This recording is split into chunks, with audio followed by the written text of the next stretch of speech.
श्री मोहम्मद मोमिनो हके पहुंचाई इन्हें मजले कई शास्त्र नहीं त्रैलोक में सो हक बैठे रूहों बीच दिल सो हक बैठे रूहों बीच दिल ऐसा आवत दिल हुक्म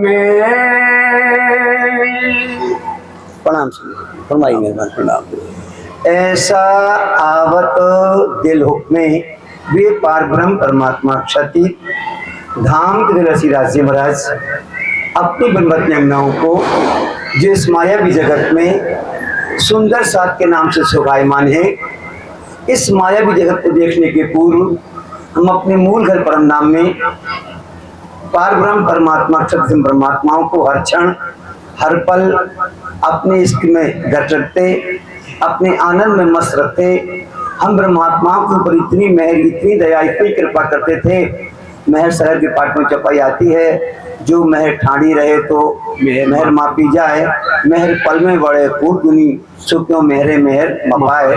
सात सागर वर्णन किए सागर आत्मा बिना है साहब, ये मेहर को पालना भी जो कई कोट करूं किताब। इतनी मेहर इतनी दया इतनी कृपा करते थे, पर परम धाम में दुख नाम की कोई चीज ना होने से परम धाम के बेशुमार सुखों को परम धाम में रहते हुए हम उन सुखों से बेखबर थे।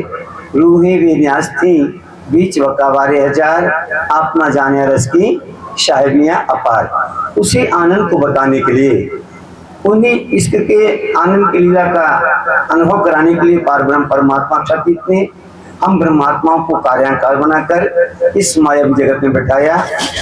मेहर सागर के पाठ में चपाई आती है कि दुख रूपी इंज में दुख ना काहू देखा, तो बात बड़ी है मेहर की जो दुख में सुख लेवत। सुख में तो सुखदायम पर स्वाद न आवत ऊपर, दुख आए सुख आवत सो मेहरे खुलत नजर। तो एक मछली है पानी में रहती है, पानी के महत्व को नहीं जानती है। मछली को पानी के महत्व को अगर समझाना हो, जब तक पानी में रहेगी तब तक वो पानी की कीमत को नहीं जान सकती है। पानी की कीमत को समझाने के लिए उसे पानी से बाहर निकालना ही पड़ेगा। इसी तरह से परम धाम के सुखों को अनुभव कराने के लिए राज्य ने कार्याकांड बनाया। हमारा जो मूल तन है जिसे हम परातम कहते हैं, उसे राज्य ने अपने चरणों के अंदर बैठा के रखा। उस परातम का जो दिल है जिसे आत्म कहते हैं, इस संसार में नकली वजूद बनवाकर परम धाम के उन सुखों को यहाँ अनुभव करा रहे हैं। इस नकली तन के द्वारा हमारी जो परातम राज्य के चरणों में बैठी है उन सुखों का अनुभव कर रही है। आवत जात जो खबरें सो पर्दे से देखत, रूहें बैठी कदम तले ले गए ये लज्जत। एक अनहोनी हके करी करके ऐसी फिकर, पर्दे पर झूठ दिखाया बीच बका कायम नजर पर। 5000 सुंदर साथ को श्री 5 पद्मधाम पन्ना में ले जाते हैं। दरबार हरबंगला जी में श्रृंगार ग्रंथ अवतरित होता है। 5000 सुंदर साथ को अच्छी तरह से हिला डुला कर देख लिया, माया के थपेड़े खिलाकर जगा कर देख लिया। फिर भी जो 5000 सुंदर साथ थे उन्होंने रट लगा दी थी कि अब तुम्हें परमधाम भी जाना है, परमधाम ले चलो। प्रार्थना भी करना शुरू कर दिया था, अभी पन्याजी भी बोली थी। पर राज्य महाराज ने सोचा कि ब्रह्मात्माएं हैं, इन्हें हम एक बार ब्रज से रास में ले गए थे, रास से वापस परम ले तो गए थे, पर इनकी इच्छाएं पूरी नहीं हुई। मुझे तीसरा ब्राह्मण बनाना पड़ा, हो सकता हम कोई गलत फैसला ले लें, लोगों को कहने में आ जाए और इनको ले जाएं। हो सकता वहां जाकर फिर कहते हमारी कुछ इच्छाएं और बाकी हैं और चौथा ब्राह्मण बनाना पड़ जाए। तो राज्य ने कहा चलो रूहें कहती हैं, सुंदर सब कह रहे हैं, इनकी परीक्षा ली जाए। परीक्षा लेते हैं। जो 5000 सुंदर साथ थे जिन्होंने 24 घंटे रट लगा दी थी जब उनको परमधाम जाना है, जब राज्य अंतर्ध्यान की लीला करते हैं 24 सुंदर साथ जाने को तैयार हो जाते हैं, तब राज्य महाराज को हंसी आ जाती है। खुलासा ग्रंथ है, 9 नंबर का प्रकरण है। आखिरी 36 नंबर की चौपाई है। श्री महामती कहें अब हंसे, देख मोमनो हाल, आखिर बुलाए वतन चले, करके तो खुशहाल। अब यहाँ पर थोड़ा विचार करते हैं। जैसे हमारे घर में कोई नॉर्मल बीमार हो ना, तो पहले हम डायरेक्ट बम्बई लेके नहीं भागते या अमेरिका लेके नहीं जाते हैं, पहले आसपास दवाई करते हैं, दिखाते हैं। जब आराम नहीं मिलता है तब हमको चिंता होती है कि बीमारी छोटी सी बुखार था, लगता है टाइफाइड तो नहीं हो गया, बड़े डॉक्टर को दिखाया जाए। तो अब थोड़ी राजी विचार करते हैं तो एक बहुत गड़बड़ी समझ में आती है। श्रृंगार ग्रंथ का 4 नंबर का प्रकरण है, जिसकी हेडिंग है आत्म का फरामोशी से जागे का प्रकरण। मामला इतना आसान नहीं है जितना हम समझ रहे हैं। हमारे संसार में ये कहावत है कि अपने दुश्मन को कभी कमजोर मत समझो। तो मामला कुछ गड़बड़ है। कितना गड़बड़ है इस प्रकरण में बताया गया है कि जो हमारी परात्म है वो कहाँ बैठी है, राज्य के चरणों में। उसके ऊपर राज्य ने फरामोशी का पर्दा डाल रखा है।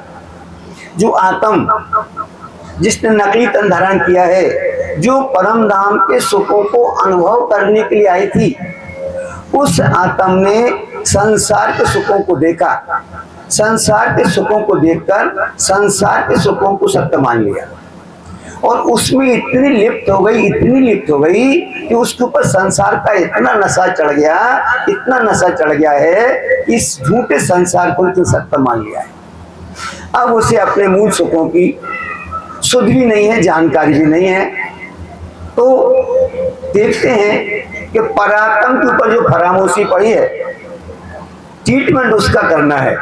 पर जिस तरह से हमारे आत्म इस संसार में नकली तन धारण करके परम धाम के सुखों को अनुभव कर रही है, ठीक उसी तरह से इन परम धाम के सुखों को यहाँ से अनुभव करा के उस परात्म को उन सुखों के अनुभव करवाना है। मूल मिलावा के पाठ की लास्ट की 2 चौपाइयां अपन रोज पढ़ते हैं। ये मूल मिलावा अपना, नजर दीजिए तो पलट न पीछे फेरिए, जो इसका कंग उपजत। जो मूल स्वरूप है अपने जाको कहिए परातम, सो परातम लेके बिलसिए संग कसम। श्री महावती कहें मोमनो करु मूल स्वरूप वर्णन, मेहर करी मासूक ने लीजो रूह के अंतस्करण। दोनों तनों को राज्य ने अपने चरणों के नीचे रखा है। आत्म परात्म दो तन धनी के चरण तले, पर दोनों आत्म और परात्म को फरामोशी चढ़ी हुई, पर्दा चढ़ा हुआ है, और आत्म को संसार का नशा चढ़ा हुआ है, जिसके बारे में चौपाई आती वाणी में सखीरी आत्म रोग बुरव लगो, या को दारू मिले ना तभी 14 लोक में ना पाइए, सो हुआ हाथ अभी। कितना नशा चढ़ा हुआ है। अगर हम सीधी बोलचाल की भाषा में बोल दें नशा चढ़ा है, तो कोई सुंदर साथ को बुरा भी लग सकता है कि महाराज जी बोल रहे थे सुंदर को नशा चढ़ा है। हम नहीं कहते हैं प्रगट वाणी की चौपाइयां पढ़ना। जब परम धाम की सुभान श्यामा महारानी इस मायावी जगत में 30वें वाण में देवचंद जी के रूप में अवतरित होकर जामनगर के मंदिर में 40 साल की साधना के बाद राज्य को प्राप्त करते हैं। वो राज्य महाराज तारतम लेकर के आते हैं।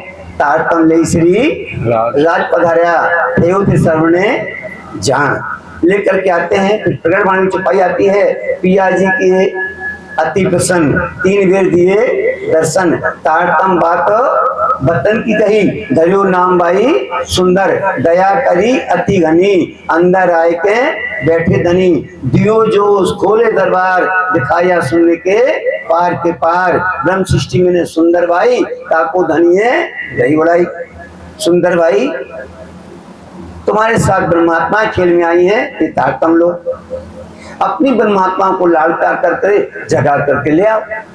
अब देवचंद जी महाराज ढूंढते हैं, मिलती एक निर्मल आत्म, धनभाई नाम है परम धाम के अंदर, संसार सागर में गांधी भाई के नाम से शोभायमान है, मिल जाते हैं। अब देवचंद जी गांधी भाई से कहते हैं हम आए इतने काम, ब्रह्म सृष्टि लेने धरधाम, परम धाम की निर्मल आत्मा है गांधी भाई। क्या कहते हैं, तब गांग जी भाई पायो अचरज मन, कौन मानसी पार के वचन कहया ब्रह्म सृष्टि क्यों मिसी, चाल तुम्हारी क्यों चलसी, मोजल पूर तीखा तिजोरो, न खंगरी को ले जाए दूर, तरंग बड़े मेर से होए, इतने खड़ा न रहने पावे होए, चढ़ियो माया को जोर अमल, भूलिया आप माहे घर चल, न सुध धनी न मूल कल, इन मोजल को ऐसो बल बलो। इस तरह से माया का नशा हम सुंदर साथ के ऊपर चढ़ा हुआ है। हम इन सुखों के पीछे अपने राज्य को धोखा दे करके संसार के सुखों के पीछे दौड़ रहे हैं। महामती पंडित जी कहते हैं, अरस ले हुए दुनिया, अरस ले या दुनिया दोनों ना पाइए एक, और दुनिया अपनी दानाई से लेना चाहे दोए, और फरेब देते हक को, सो रहे प्यारी उम्र होए। हम संसार के सुखों के पीछे इतने पड़े हैं, इतने अगर राज्य के पीछे पड़ जाए ना तो राज्य हमको मिल जाए।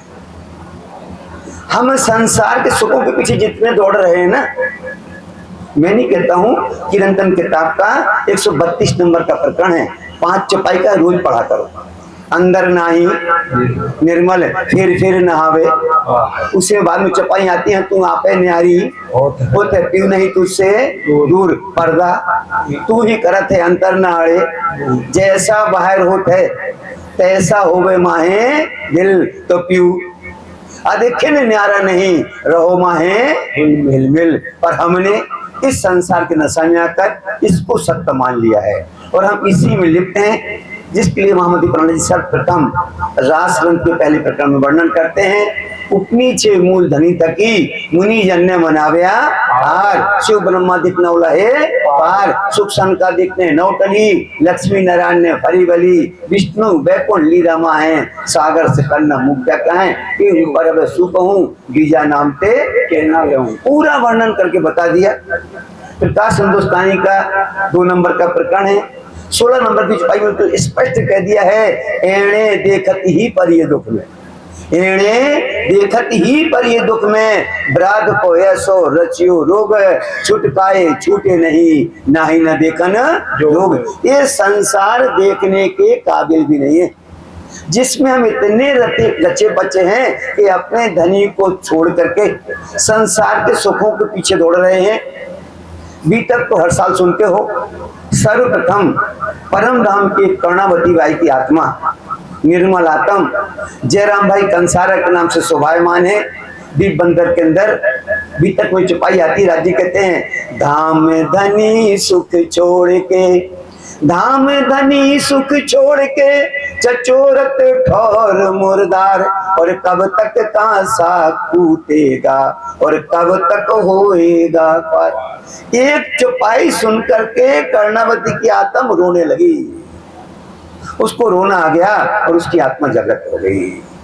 हम सुंदर साथ इतनी वाणी सुनते हैं, इतने वचन सुनते हैं, इसके बाद भी आज हमारे अंदर उन सुखों को पाने की इच्छा नहीं होती है। क्यों?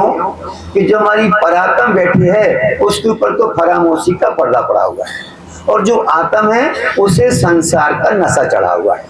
अब हमें संसार के नशा को उतारना है। कैसे उतरेगा? तारतम वाणी रस कर पिलाइए वाको, जहर जिमी का चढ़ा हो सुख होए बाको। हमें इस वाणी को रस करके पिलाना है। रस क्यों बनाना है? सत्य बहुत कड़वा होता है, सत्य बहुत कड़वा होता है, और कड़वे को कड़वे रूप में प्रस्तुत कर दिया जाए तो उसे कोई पसंद करता नहीं है। उसी कड़वे को हमें मिठाई बना के परसना है। जैसे परम नाम को लेकर हम जितना भी वर्णन करते हैं, जितना भी सुनते हैं, चाहे जितना भी अनुभव कर लो आप, परम धाम की हकीकत उससे कुछ अलग है। हम जितना वाणी के माध्यम से, चितवाणी के माध्यम से, ज्ञान के माध्यम से यहाँ अनुभव कर रहे हैं ना, उसका कोटमा हिस्सा भी हमारी समझ के परे है। परम धाम की हकीकत कुछ और है, पर जब तक हम उसे गहराई से नहीं समझेंगे हमको समझ में नहीं आएगा। इसलिए हमको दृष्टांत देना पड़ता है ताकि आपको ये बात समझ में आ जाए। परम धाम की हकीकत बिल्कुल अलग है हम जितना ज्ञान से समझते हैं, इंद्रवती का तमकती श्रृंगार ग्रंथ में उसकी कोर का भी वर्णन नहीं हुआ। हकीकत क्या है, हम क्या समझते हैं, एक दृष्टांत देंगे तो आपको मेरी बात समझ में आ जाएगी। रामायण का बहुत अच्छा प्रसंग है। सीता जी को रावण लंका में उठा के ले जाता है, अशोक वाटिका में रख देता है। सीता माता 6 महीने अशोक वाटिका में रही। बोलो पूरी देखी होगी कि नहीं देखी होगी? सीता माता ने पूरी अशोक वाटिका देखी होगी कि नहीं देखी होगी? जो 6 महीने वहां पे रहा उसने पूरी अशोक वाटिका देखी। हनुमान जी सीता को देखते हुए ढूंढते हुए अशोक वाटिका में पहुंचे। हनुमान जी ने पूरी अशोक वाटिका को उजाड़ा है, उन्होंने भी देखा था। पर देखो प्रसंग, जब युद्ध पूरा हो गया वापस आ जाते हैं, सीता माता जी हनुमान जी बैठे थे, बड़े प्यार से बातें कर रहे थे। हनुमान जी ने पूछा, सीता माता जी एक बात बताओ, आप 6 महीने अशोक वाटिका में रही तो आपको 6 महीने कैसे निकले अशोक वाटिका में? कैसा लगा था आपको, क्या अनुभव किया आपने? तो सीता माता बोली, हनुमान जी मुझे यहाँ कोई तकलीफ नहीं थी, अशोक वाटिका में कोई तकलीफ नहीं थी। एक प्रॉब्लम थी, एक परेशानी थी कि वहां जो कुछ भी था वो सब काले रंग का था। वहां के फूल भी काले, पेड़ भी काले, पत्ते भी काले, इवन यहाँ तक कि जो खाना आता था वो भी काले रंग का होता था, और जो पानी हमको पीने को मिलता था वो भी काले रंग का होता था। हनुमान जी को बड़ा आश्चर्य हुआ। बोले, सीता माता क्या बात करती हो आप? मैंने पूरी अशोक वाटिका उजाड़ी है, मैंने भी पूरी अशोक वाटिका को देखा है, मुझे वहां काले रंग की कोई चीज नहीं दिखी। अशोक वाटिका तो पूरी लाल रंग की थी। दोनों में विवाद छिड़ता है। सीता माता कहते हैं अशोक वाटिका काले रंग की है, हनुमान जी कहते हैं अशोक वाटिका लाल रंग की है। अब फैसला कौन करेगा?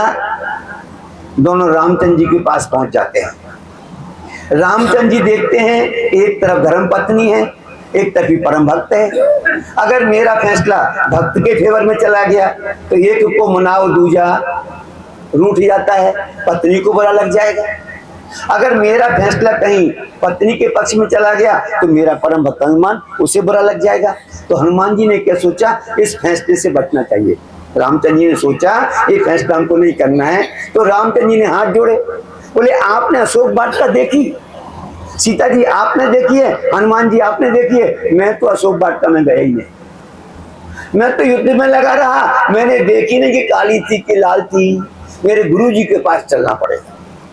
दोनों को गुरु जी के पास ले गए। गुरु जी ने दोनों की बात सुनी और गुरु जी मुस्कुराए, बोले अशोक वाटिका ना काले रंग की है ना लाल रंग की है, अशोक वाटिका तो सफेद रंग की है।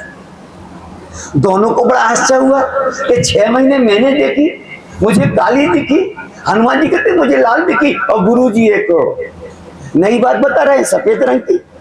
अब समझाना पड़ेगा। तब गुरुजी ने समझाया कि देखो सीता माता, आप रामचंद्र जी के वियोग में थी और आपके आंख में आंसू थे, इसलिए आपकी आंख में अंधेरा छाया हुआ था। इसलिए आंख में अंधेरा होने से आपको सफेद रंग की चीज काली दिखती थी। और हनुमान जी आप क्रोध में गए थे, आपकी आंखों में खून तैर रहा था, इसलिए आपकी आंखें लाल थी, इसलिए सफेद रंग के अशोक वाटिका आपको लाल रंग की दिखती थी। कहने का तात्पर्य, परम धाम में जो राजी महाराज हैं, नूरी तन में हैं, जिनकी शोभा का यहाँ वर्णन करना बिल्कुल असंभव है, फिर भी बेसुमार को लाए सुमार में, वास्ते रूहों के दिल आवन, ताकि आपको परम धाम की हकीकत समझ में आ जाए। और यदि हकीकत समझ में आ गई तो यही हमारी जागनी जो याद आवे निज सुख, और यही से इस आवसी, और यही से हुई सन्मुख। तो अब जब इंद्रावती ने इस तरह से सुंदर शब्द निरीक्षण किया, तब समझ में आया कि परात्म के ऊपर फरामोशी का पर्दा पड़ा है और आत्म के ऊपर संसार का नशा चढ़ा है। मामला इतना आसान नहीं है जितना हम समझ रहे हैं। छोटे मोटे डॉक्टर से इस बीमारी का इलाज होने वाला नहीं है, इसको तो बहुत हायर मेडिकल में ले जाना पड़ेगा और वहां इस बीमारी का ट्रीटमेंट करना पड़ेगा। ऐसा सोच करके इंद्रावती का तम कहती है, मेरे सुंदर साथ जी, मेरे दिल में ऐसा भाव आया है, राज्य के हुक्म से। क्या भाव आया है? यो इसके आत्म खड़ी हो, बोलो श्री प्राण प्राणनाथ प्यारे की जय। क्या दवाई है? इन परमात्मा को परम धाम के इस रूपी बूटी को पिला दिया जाए। इसक पीते ही हमारे कोई संत महापुरुष ने लिखाया है, जिनको आया इसका हकीकी, जिनको आया इस हकीकी, उनको दुनिया लगती फीकी, इनको दुनिया का नशा उतर जाएगा। अब इश्क संसार में बैठे हुए हैं, जैसे ही हम इश्क शब्द को कहेंगे तो हमारी बुद्धि कहाँ चली जाएगी? लैला मजनू के ऊपर कहाँ चली जाएगी? क्योंकि शब्द कहाँ का है? संसार का है। संसार में इश्क का नाम लो और आदमी कहाँ पहुंच जाएगा? संसार के इश्क पर परम धाम में इश्क शब्द का अर्थ कुछ और है। परम धाम में इसका अर्थ क्या है? परकम्मा किताब का पहला प्रकरण है और पहले प्रकरण की पहली चौपाई में इसकी डेफिनेशन लिखी हुई है।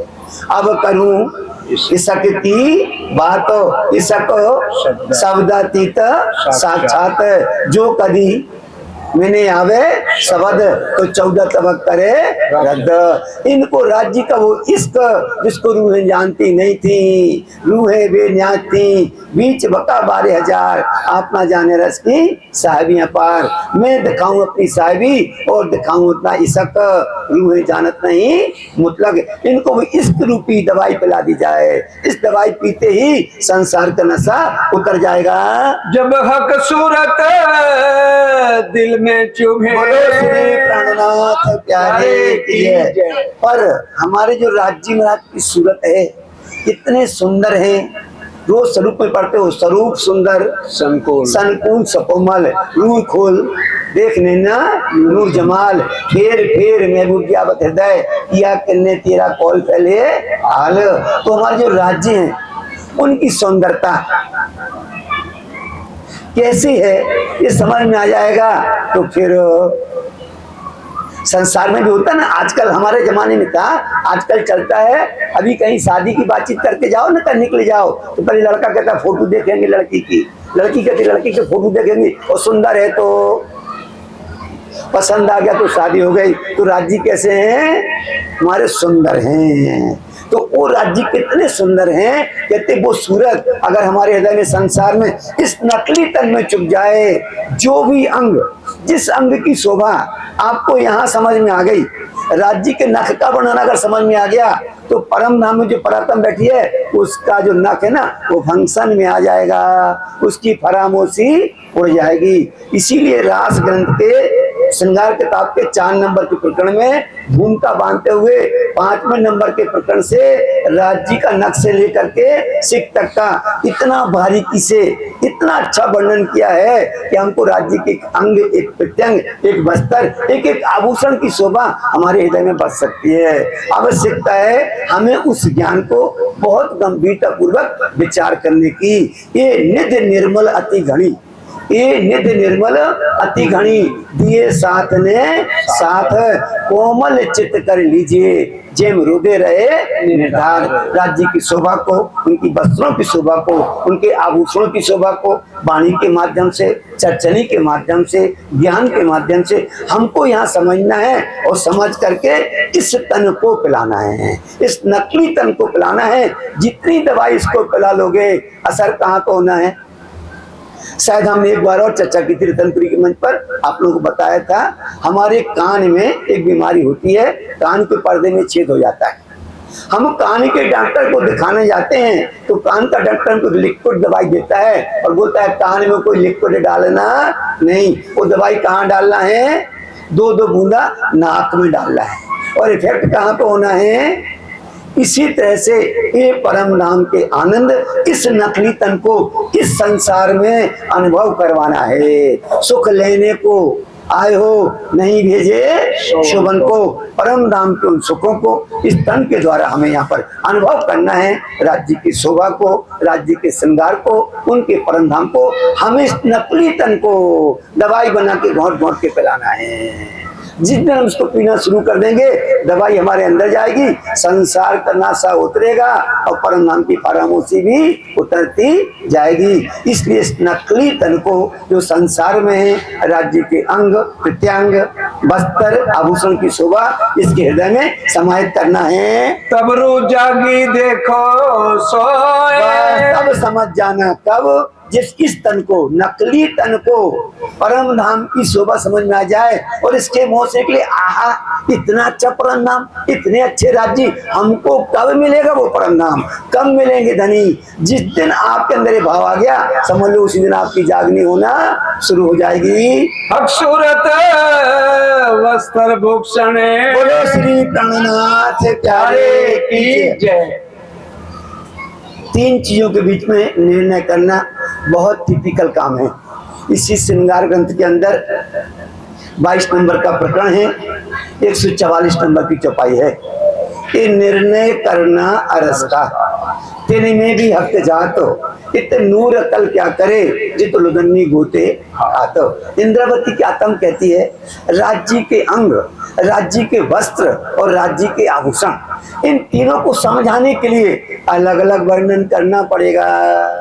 पर जब मैं देखती हूँ तो तीनों में कोई फर्क, नारी बिच साड़ी है कि साड़ी बिच नारी है, पता ही नहीं चलता है कि राज्य के आभूषणों की शोभा है, कि राज्य के अंगों की शोभा है, कि राज्य के वस्त्रों की शोभा है। पर इंद्रावती क्या तुम कहती है, राज्य के हुक्म से मेरे दिल में ऐसा भाव आया कि राज्य के एक एक अंगों का, एक एक प्रत्यंगों का, उनके एक एक वस्त्रों का और एक एक आभूषणों का मैं वर्णन करूं। क्यों? ताकि मेरी रूहों को वहां की शोभा समझ में आ जाए। बीच बक्का अरस के, कहाँ परम धाम के अंदर जो हमारे राज्य का नूरी तन है, कोई अपन गाते भी हैं, मेरे राज्य नूरी मुकड़े वाले, इस राज्य की शोभा का पार नहीं। जो परम धाम में राज्य बैठे हैं, जिनकी शोभा अपरंपार है, बेशुमार है, समझ में आती नहीं है, उस शोभा को हम यहाँ बैठ करके संसार की बुद्धि से, संसार के शब्दों के, संसार के उदाहरणों के द्वारा समझाने का प्रयास कर रहे हैं। तिनको निर्णय इन जुबान, अब निर्णय करना है, राज्य के अंग की शोभा का आनंद है कि राज्य के वस्त्रों की, क्योंकि राज्य के आभूषणों की इसी में कोई कमी नहीं है। जो बात आपको राज्य के आभूषण करने में जो आनंद मिलेगा, वही बात राज्य से बात करने में मिल रहा है, वही बात राज्य के वस्त्रों से मिलना है। इसलिए कोई तफावत नहीं है, कोई अंतर नहीं है। मिश्री का डल्ला है, कहीं से भी खाओ वो मीठा लगेगा, चाहे आगे से खाओ, चाहे पीछे से खाओ, चाहे कहीं से भी खाओ। इसी तरह से राज्य के सब आनंद, चाहे वो वस्त्र हो, चाहे वो आभूषण को हो, चाहे राज्य के अंगों की शोभा हो, सब एक समान है। फिर भी अगर हम सीधा कहते बेशुमार है, बेशुमार है, तो समझ में आएगा नहीं। इसलिए हम यहाँ की बुद्धि से, यहाँ के शब्दों से, यहाँ के ज्ञान के द्वारा उस समझाने के लिए उसका अलग अलग वर्णन करने का मैं प्रयास करने जा रही हूँ। क्यों कर कहवे परंतु संसार की बुद्धि से राज्य के वस्त्रों का की शोभा है, कि राज्य के अंगों की शोभा है। वैसे तो समझाने के लिए अपन टाकी में पिक्चर देखने जाते हैं ना, तो टाकी में पिक्चर देखने जाते, देखते होंगे अपन लोग कि जहाँ बैठे होते हैं ना, हमारे पीछे एक मशीन लगी होती है और मशीन पर रील चढ़ी होती है, उस पर हाई वोल्टेज का एक बल्ब लगा होता है। वो रोशनी कहाँ पड़ती है? पर्दे पर। पर्दे पर पड़ती है तो चित्र कहाँ बनता है? पर्दे पर। और हम पीछे मुड़ के देखें तो क्या हमको चित्र दिखाई देगा? ऐसे राज्य की कोई भी शोभा को देखना है तो कहाँ देखना है? आसमान में देखना है। वहां भी पर्दा क्या है? आसमान है। जो आभूषणों की किरणें, जो वस्त्रों की किरणें, जो राज्य के अंगों की किरणें आपस में कंपटीशन करते जाती हैं, आपस में बात करती जाती हैं, पर आसमान में जाके उनका चित्र उभरता है। वहां पर हमको दिखाई देता है ये वस्त्र की शोभा है, ये अंग की शोभा है और ये आभूषण की शोभा है। इस तरह से इंद्रावती का तम कहती है, राज्य के हुक्म से मेरे दिल में ऐसा भाव आया कि नैन चढ़ाए साथ न जागे, यो न जागनी ओए मूल घर दिखाइए। तब क्यों कर रहे थे सो। इनको राज्य महाराज की शोभा, उनके वस्त्रों की शोभा, उनके आभूषणों की शोभा को पृथक पृथक वर्णन करके इनके हृदय में समाहित कर दें। जिन दृढ़ करी हक सूरत बोलो श्री प्राणनाथ प्यारे की जय। आज आवश्यकता है पार ब्रह्म परमात्मा सतीत की उस मौनी सूरत को हमें अपने हृदय में बसाने की, पर विडम्बना इतनी हमारे समाज में, इतनी विडम्बना आ गई है कि जिसको जो समझ में आ रहा है वो अपनी अपनी बुद्धि से ठोक रहा है। सुंदर साथ को भी समझ में नहीं आता कहाँ जाएं, क्या करें, कैसे मिलेगा। तो हमें अपने राज्य महाराज की सूरत को दृढ़ करना है। सत्य बहुत कड़वा होता है, सत्य बहुत कड़वा होता है। 400 साल हो गए, 400 साल हो गए, अभी हम सुंदर साथ के हृदय में हमारे राज्य की शोभा, श्रृंगार, सुंदरता क्या है अभी हमारे समझ के परे। मैं सीधा कह दूंगा, मेरी बात का बुरा लगेगा। रास ग्रंथ के अंदर पहले प्रकरण को पढ़ना, पहले प्रकरण की 55 और 56 नंबर की चौपाई पढ़ना। मैं नहीं कहता हूँ, राज्य अपने मुख से कहते हैं। 55 नंबर की चौपाई कहती है, जारे दीवे टाल्यो सुन स्वाग, त्यारे पतंग पाम्यो बैराग, के झंपावे ओलवे आग, के काया नु करे त्याग। 56 नंबर की चौपाई है, जुओ जुओ जीव तणिये रीते, नामू के अंधेर नी प्रीते, हजू तमे नथी ओळख्या, हमारो धनेश्री अक्षरा गीत। वो पार ब्रह्म परमात्मा क्षति धाम राजी महाराज परम धाम में जब रूहों को इस खेल में उतारने लगे तो क्या बोले थे, रूहो संसार में जाना, जो कुछ करना हो करना, बस एक काम नहीं करना कि संसार में जाके अलस्तो वे रब तुम कया, मुझे नहीं भूल जाना। संसार में जाके मुझको नहीं भूल जाना। पर सबसे पहले हमने वही काम किया कि संसार में आके कह के आए थे, कालू बला रूहों कया, राज्य आपको नहीं भूलेंगे। पर संसार में आके हम भटक गए हैं, इसलिए आज आवश्यकता है उन पार ब्रह्म परमात्मा क्षतित की, जो हमारे राज्य महाराज नूरी तन से उस परम धाम में शोभायमान है, उनकी शोभा को समझने की और अपने हृदय में बसाने की। हक हुक्म जोश ले।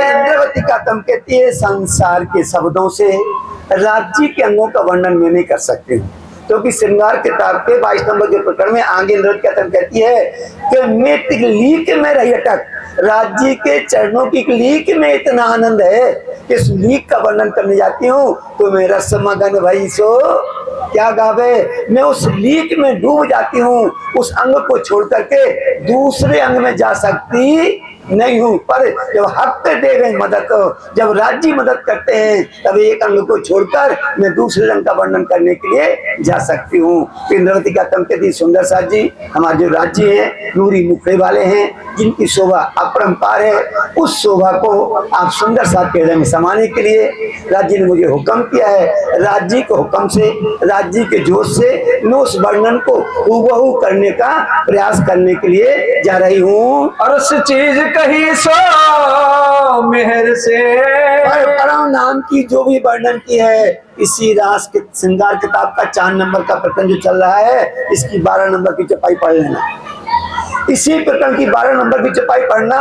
हक कलम की बारीकियां ना आवे सीखे सकाए ना सोबतें, हक के मेहर दिए सो पावत। इंद्रवती खत्म करती है, राज्य ने मेरे ऊपर मेहर की कि अपने सुंदर साथ के लिए जो कभी तुझे खोले बचन, दो कजी तुझे खोले बचन, तो कहियो अपने साथ के कारण कछु सुध नहीं साथ को, तो भी अपने सज्जनों। राज्य ने मुझे हुक्म किया है कि इन सुंदर साथ की, इन परमात्माओं की आत्मा जागृत हेतु आप मेरे अंगों का, प्रत्यंगों का, वस्त्रों का, आभूषणों का अलग अलग वर्णन करिए। पल पल इन अंग अकल के, और बल इन अकल के कहाँ से वर्णन करना है? बुद्धि संसार की है, शब्द संसार के हैं, और वर्णन कहाँ का करना है? परम धाम का करना है, यहाँ की बुद्धि से। इसलिए इंद्रावती को कहना पड़ा, अरस अकले विचारियो अरस अकलें बिचारियों कहती हूँ अरस जुबान। संसार की बुद्धि लगाना, संसार की बुद्धि लगाओगे तो भटक जाओगे। कहाँ की बुद्धि लगाना है? शब्द संसार के हैं पर अर्थ कहाँ घटाना है। जैसे हम एक दृष्टांत देते हैं, अभी उनको गर्मी लगती है ना, तो गर्मी में क्या आ गया हमको यहाँ पर, क्या आ गया? पसीना। हम हिंदी में क्या बोलते हैं? इसी को पसीना, पर गुजरात में इसको पसीना नहीं बोलते। कोई गुजराती बैठा तो उसको पता होगा, गुजरात में पसीने को क्या बोलते हैं? परसेवा। क्या बोलते हैं? परसेवा। और मंदिर पे चले जाओ पन्ना जी में तो परसेवा काय को बोलते भैया? दूसरे की सेवा को। इसी तरह से एक शब्द के मायने 12 होते हैं। उस शब्द का जहां प्रयोग हुआ है उसका वहां अर्थ लगाओगे तो बात समझ में आ जाएगी। जैसे उदाहरण के लिए एक शब्द है नूर। अब राजी कहते नूर का नाम तो दुनिया रोशन कर जानती है। दुनिया क्या जानती है? नूर माने रोशनी। अब मूल मुलावा के पाठ में जाओगे तो उसमें चौपाई आती है, चार नाम कहे धात के, हेम कंचन चांदी नूर। नूर तो अब यहाँ नूर का अर्थ क्या हो जाएगा? पहले ले आपके दिल में पीछे आई माँ है नूर। नूर अब यहाँ नूर का अर्थ क्या हो जाएगा? इसलिए प्रकाश हिंदुस्तानी 22 नंबर का प्रकरण है और 8 नंबर की चौपाई को हमेशा माइंड में रखना, हमेशा माइंड में रखना। प्रकाश हिंदुस्तानी 22 नंबर का प्रकरण 8 नंबर की चौपाई है। आग पढ़ो तिन तेज बल को, आग पढ़ो तिन रूप रंग, और धिक धिक पढ़ो तिन ज्ञान को, जिन पाया नहीं प्रसंग। तो इंद्रवती का तम कहती सुंदर साथ जी, मैं राज्य के परम धाम की शोभा का वर्णन करने के लिए जा रहे हूँ।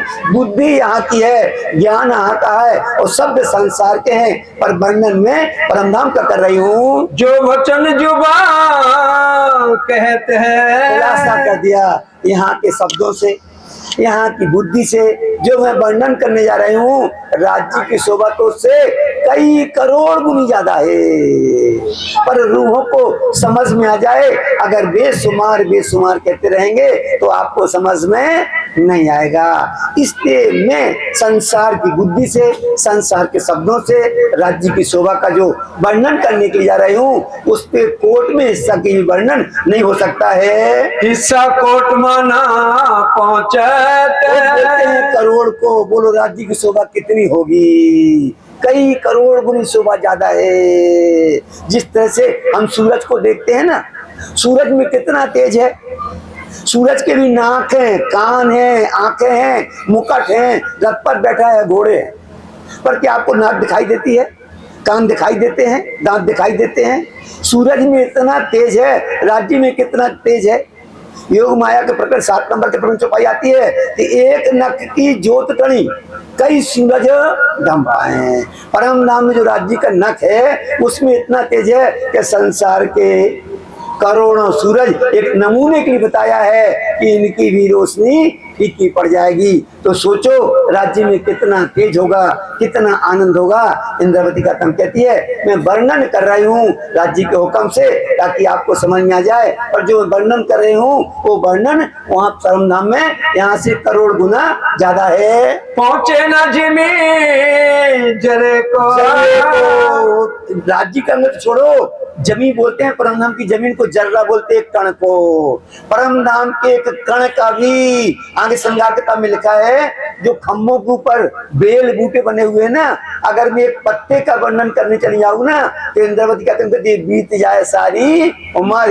एक पत्ते की शोभा का वर्णन करने वो बीत जाएगी, तो राज्य की शोभा कितनी सुंदर होगी, उसका वर्णन कैसे किया जा सकता है। मैं आपके हृदय में समाहित करने के लिए राज्य के हुक्म से, यहाँ की बुद्धि से उस वर्णन को करने का प्रयास कर रही हूँ। तो क्या करे जात प्राणनाथ प्यारे की परम धाम की एक रेजे का, एक कण का वर्णन हो सकता है। फिर तो राज्य जो शोभा के पूरे परम धाम के मालिक हैं, इनकी बेशुमार शोभा है, उसका वर्णन, उसकी सिफत, उसकी तारीफ मैं यहाँ कैसे कर सकती हूँ। समय पूरा होगा, ठीक है थोड़ा। प्राणधार सुंदर साथ जी, अब समय पूरा होता है, अब मिल करके चौपाई दोहराएंगे। तो क्या करे जात सिफत, क्या करे जात सिफत। जो वचन जुबां कहत है, जो बचन जुबां कहते हैं, ईसा कोट माना पहुंचत, हिस्सा कोट माना पहुंचत। पहुंचे ना जिमी जरे को, पहुंचे न जरे जिमी को, तो क्या करे जात सिफत, तो क्या करे जात सिफत। बोलो